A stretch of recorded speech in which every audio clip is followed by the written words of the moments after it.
Olá, olá pessoal, estamos de volta. Eu sou o Fábio Pirajá, esse é o Memória Capixaba. Eu já fiz aqui no canal um vídeo falando sobre a revista A Flora e a revista A Fauna, né? Ambas são revistas que cuidam desses assuntos de pesca, fauna, flora, caçadas, etc. São revistas muito interessantes, né? Até hoje tem, né? Revista de caça e pesca e tudo. Mas assim, revista meio que parou de circular, né? Uma pena.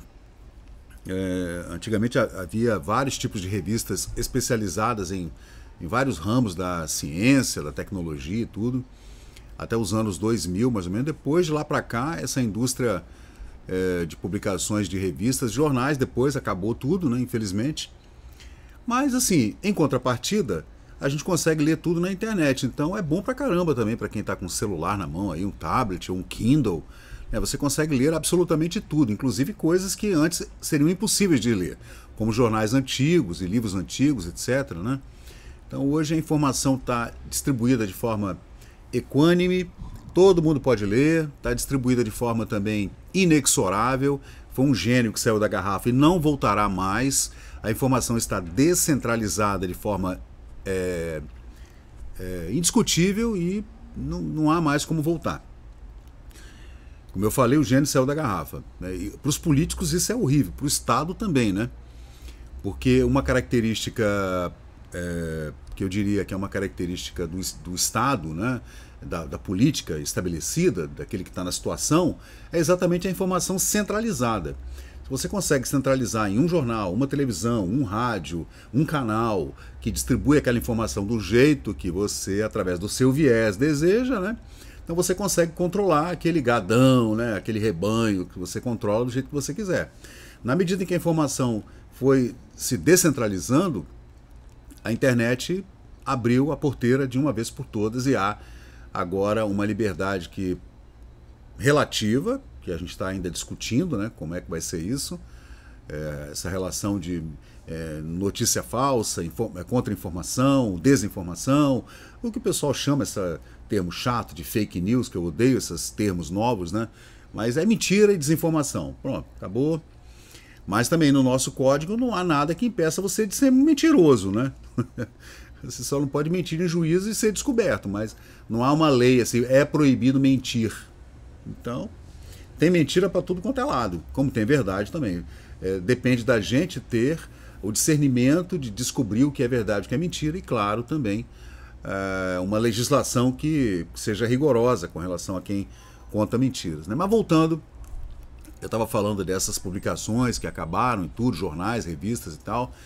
E no Brasil, nessa época, até os anos 1940, 50, havia uma infinidade de jornais matutinos, vespertinos, noturnos, jornais semanais, mensais, semanários, mensários, né, jornais e revistas em abundância, em São Paulo, Rio de Janeiro especialmente, no Nordeste também. Aqui no Espírito Santo, gente, Vitória tinha, Cachoeiro também, um monte, vários jornais que eram jornais da situação, da oposição, jornais que a partir dos anos 50 foram denominados de esquerda ou de direita, de acordo com aquela nomenclatura política da segunda metade do século XX, do pós-guerra, da Guerra Fria, etc., de comunistas e capitalistas, essa briga imbecil aí e tudo.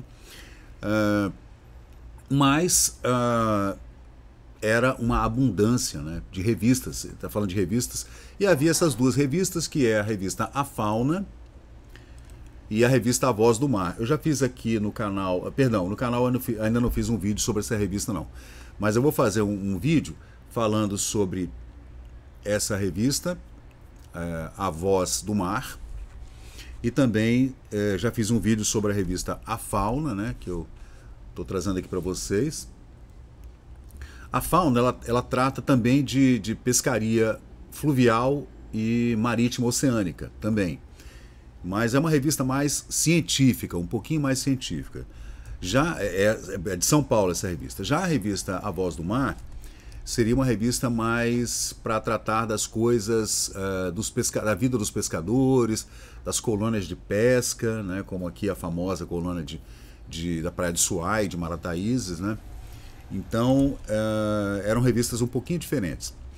Agora, eu vou tratar hoje com vocês, deixa eu ver onde é que eu estava. aqui, né, da Lagoa do Paranã, que a gente vai trazer aqui algumas características interessantes sobre a pesca e a fauna, né, da Lagoa do Paranã, nos anos 1940, 1950, mais ou menos, né? E aqui eu encontrei um relato interessante de abril de 1951, aqui da revista A Fauna, né? A Fauna não, a revista Fauna, apenas isso, Fauna. E ela trata, gente, de forma bem interessante aqui, sobre essas caçadas que aconteciam na Lagoa do Paranã, que é uma enorme lagoa situada na região do Rio Doce, né, aqui no Espírito Santo, em Linhares, né. Eles fizeram um passeio e uma expedição de caça e pesca na Lagoa do Paranã. Tem até uma foto aqui da lagoa, eu vou mostrar para vocês. Essa aqui mesmo, né, que eu já tinha colocado aqui.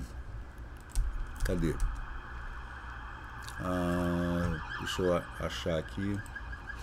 Gente, eu tô com a janela aberta aqui no estúdio hoje e eu tô aqui na Avenida Beira-Mar, então já viu, né? É ambulância, é bombeiro, é polícia. E hoje de manhã tinha gente, aqui 8h30 da manhã, tinha uns operários aqui embaixo na Beira-Mar fazendo obra, agora de manhã, 8h30 da manhã.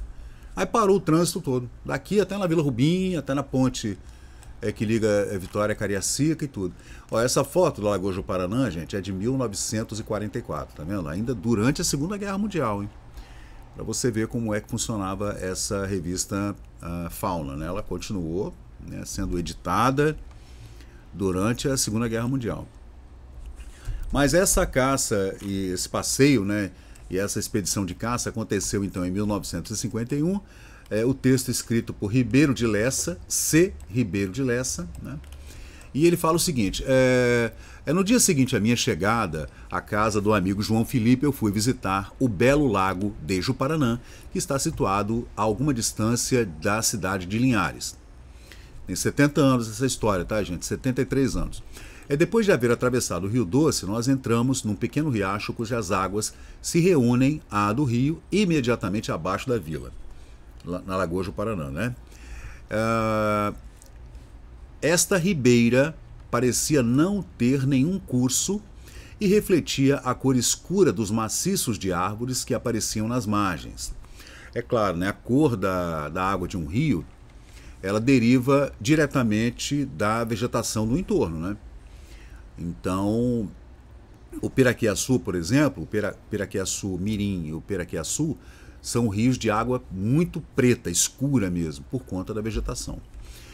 Algumas estendem seus ramos formando abóboda por cima da ribeira. Outras se reclinam inteiramente no seu leito. Então as árvores caem, né, assim, por sobre o rio, né, que é uma visão muito bonita mesmo. Para quem tem a oportunidade de ver, eu já vi uma árvore assim que saía da terra e ia até lá quase no meio de um riacho ali em Porto Seguro, na Bahia, né? E quando a maré vazava, você conseguia ver a árvore fazendo um S assim, da margem até o meio do riacho. E depois, quando a maré enchia, a árvore ficava como se fosse submersa, né? Porque todo o seu tronco ficava também submerso, só a copa ficava para fora. Incrível. Aí ele continua dizendo aqui: cipós espessos se elevam, por assim dizer, de uma a outra e formavam, em se reunindo, densas matas de verdura impenetráveis ao sol. Isso tudo dentro do rio, né? É tipo uma alameda fluvial, assim, árvores de um lado e do outro se juntam, né? As suas copas se juntam no meio do rio. Claro que o Rio Doce é um rio muito largo, né? Enorme rio, 12 metros, 20 metros de largura em determinados locais. Claro que não é como São Francisco, claro que não, né, gente? Mas é um rio bastante grande, né? Algumas vezes se notam largas aberturas no meio das brenhas e conhece-se logo que elas são o trabalho de animais ferozes cujas trilhas ficaram marcadas na lama. Você vê que as antigas trilhas de indígenas são também trilhas de animais, que são silvestres, como pacas, tatus, aqueles tatus enormes, né? que fazem suas trilhas, e os antigos moradores da terra, especialmente no Rio Doce de Lagoa do Paraná, que a gente ouve sempre, desde sempre, nos primeiros colonizadores, as duas margens estavam cheias de tribos indígenas de diversas etnias diferentes, de línguas diferentes e tudo, costumes diferentes, né? Essas trilhas eram trilhas de animais, de roedores, inclusive, né? Antas, cotias, etc. E os índios, caçando esses animais, iam também fazendo os mesmos caminhos. E depois, futuramente, isso tudo deu em estradas, né? Os fazendeiros, colonos, fazendeiros, etc. Então são antigas, muito antiquíssimas, de milhares de anos, estradas abertas por animais e pelos seus caçadores, seus predadores e também os seres humanos, né? Então ele segue dizendo aqui que a ribeira forma inúmeras voltas, que tem cerca de meia légua e é embaraçada constantemente por troncos derrubados. Isso tudo, né, na margem do Rio Doce, né, em 1951. Experimenta-se uma surpresa agradável quando, ao sair deste canal estreito e sombrio, encontra-se de repente um belo lago que mostra uma vasta extensão d'água cujo limite escapa ao olhar. Parece que a Lagoa do Paraná deve a sua origem a um córrego no qual não se conhece a nascente, do qual, né, as águas deste ribeiro, muito pouco inclinadas para a confluência, ter-se-iam espalhado sobre a terra e formado o lago. Bom, havia uma baixada, né? Pelo Rio Doce à esquerda havia uma baixada e a água do rio curvou-se à esquerda e nessa baixada criou essa lagoa incrível, né? Este, muito menos largo que comprido, se estende mais ou menos de norte a sul. É limitado por matas virgens, mas sendo suas margens muito afastadas, as florestas o embelezam sem o tornar sombrio, a lagoa, né? O lago. Do meio das suas águas se ergue uma grande ilha, que é a ilha do imperador, né, que Dom Pedro II esteve lá, que contribui para embelezá-lo e que eu vi ao longe. O Lago Juparanã é muito abundante em peixe, portanto muito piscoso, como se falava antigamente, né, como as suas margens são de caça. Então o rio tem muito peixe e as margens muitas caças, principalmente mutuns, pecaris e crocodilos. Claro que não são crocodilos, são jacarés, né? Mas tudo bem. Trouxemos deste paraíso um pecari, um macaco, algumas lagostas de rio, né? E o mais bonito dos palmipédes. Palmipédes são animais? Não sei, ó, não sou botânico, hein? Não sou botânico, nem sou biólogo, né? Matando essa ave, meu criado experimentou um momento de alegria. Você vê que a literatura de 70 anos atrás, 60, 70 para trás, né, 80 anos atrás, ela faz uma descrição pouco politicamente correta, se a gente pode chamar assim. Hoje em dia, você fala em matar um animal, já é uma coisa que todo mundo fica melindrado e tal, mas nessa época eles eram caçadores, né, gente? Inclusive caçadores esportivos ou caçadores mesmo que caçam para levar a caça para casa, para comer e tudo. Até hoje é assim em vários lugares do mundo, né?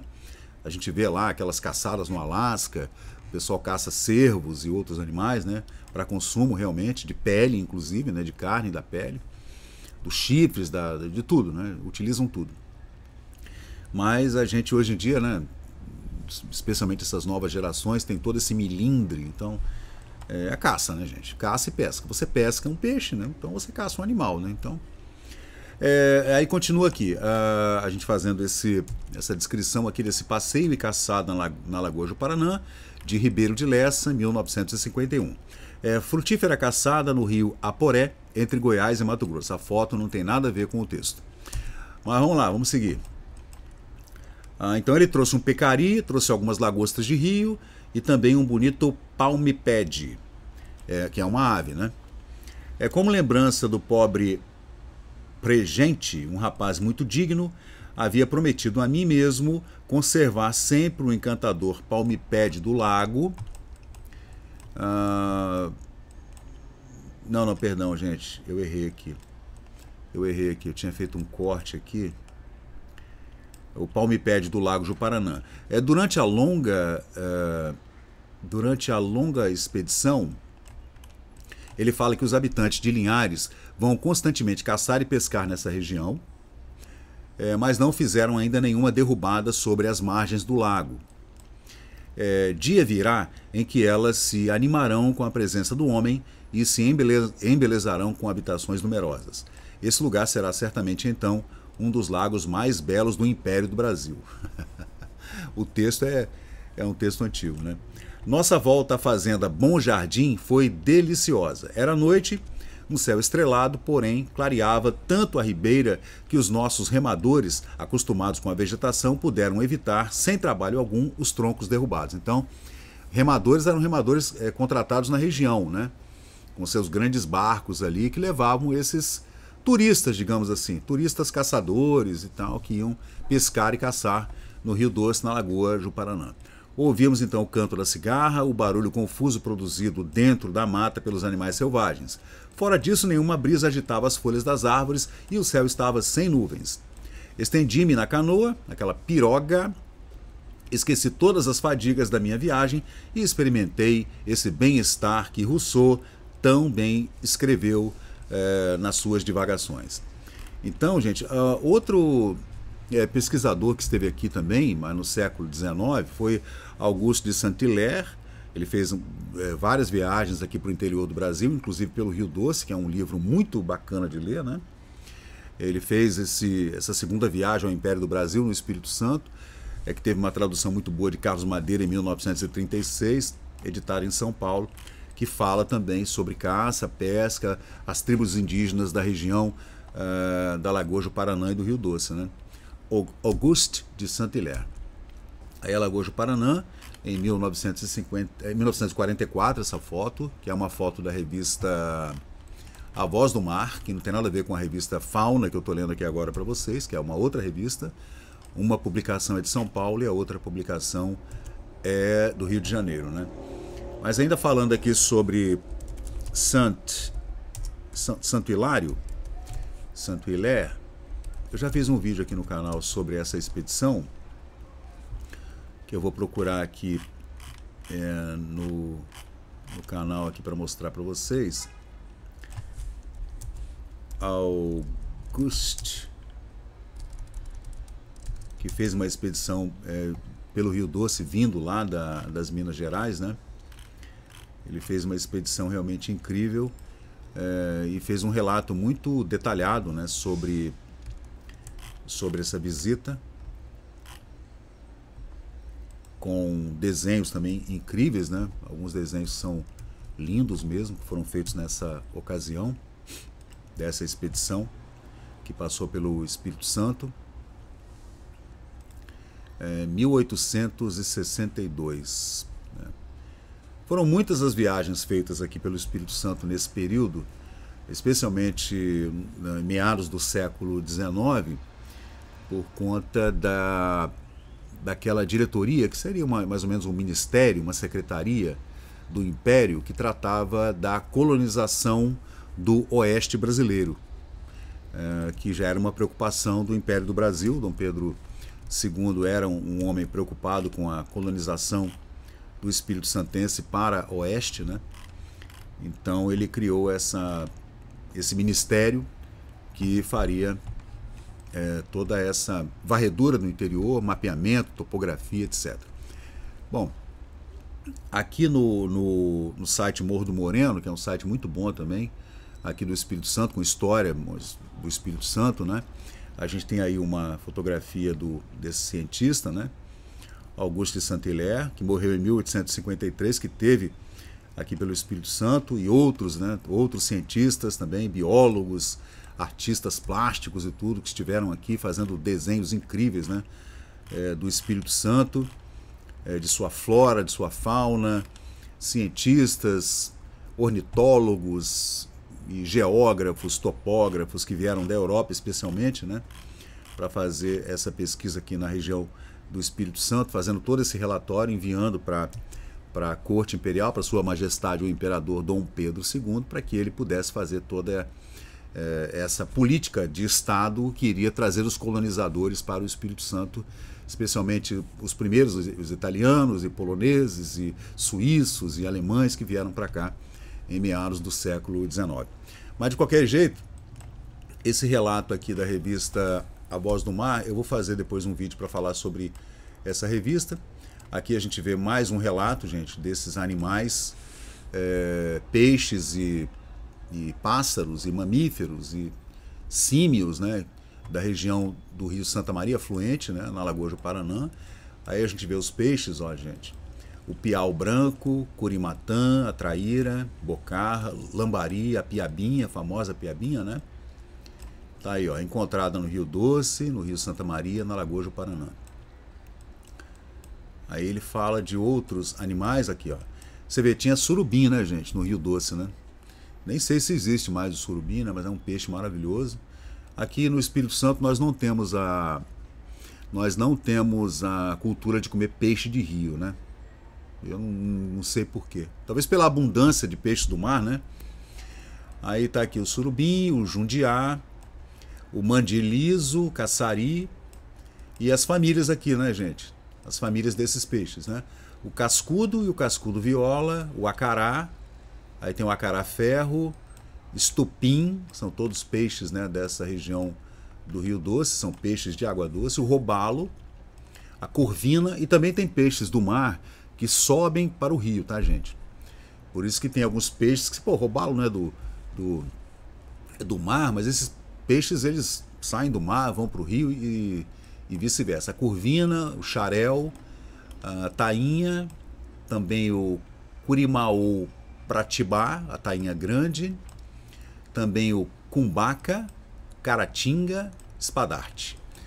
Algumas espécies citadas são peixes reconhecidamente de água salgada, veja como eu falei com vocês, como sejam a caratinga, o cação espadarte, um cação, que é aquele pequeno tubarãozinho, né? O xarel, o curimã, que sobem o Rio Doce numa extensão. Pessoa de responsabilidade informou-nos que uma das enchentes do Rio Santa Maria, um cação espadarte ficou preso pela serra em uma cerca de arame farpado, sendo que isso aconteceu a uma distância de 16 léguas do mar, gente. 30 quilômetros, você vê? Naturalmente esse fato não se reproduz frequentemente. A tainha e o robalo também são encontrados frequentemente nesse caudaloso rio, Rio Doce, e seus tributários. Saber, porém, se essas espécies já estão adaptadas a este meio através da evolução de várias espécies, né? Então, gente, aí, ó. A título de divulgação, adiantamos que habitantes das águas do Rio Doce e do Rio Santa Maria, algumas espécies de crustáceos pertencentes à ordem dos macrucos, família blá blá blá, gênero Paleão, aí tá tudo em latim, né? Sobressai pelo seu corpo volumoso e por ser muito procurado para a alimentação, o pituaçu, que é aquele camarão grandão, bonito, né? Acinzentado, que dá na água doce do rio, né? Maravilhoso. Chamado naquela zona de lagosta. Não é uma lagosta, né? É um pituaçu, que era um pitu. Hoje ele é menor, antigamente ele era bem maior.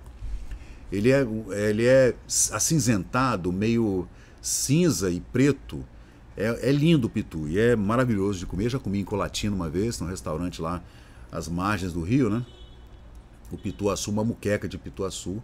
Infelizmente é um tipo de pescado que o capixaba não teve a cultura de consumir esses crustáceos e também mariscos de água doce e também mariscos de água doce é um termo estranho, né?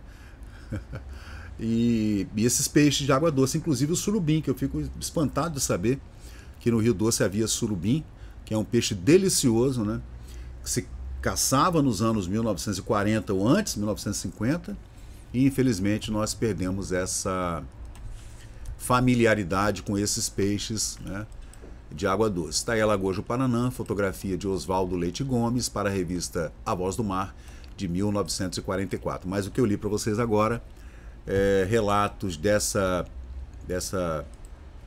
pesca e caçada no Rio Doce, que aconteceu em 1951, em abril, e foi descrita aqui nesse artigo de C. Ribeiro de Lessa, né, para a revista Fauna de São Paulo, em 1951.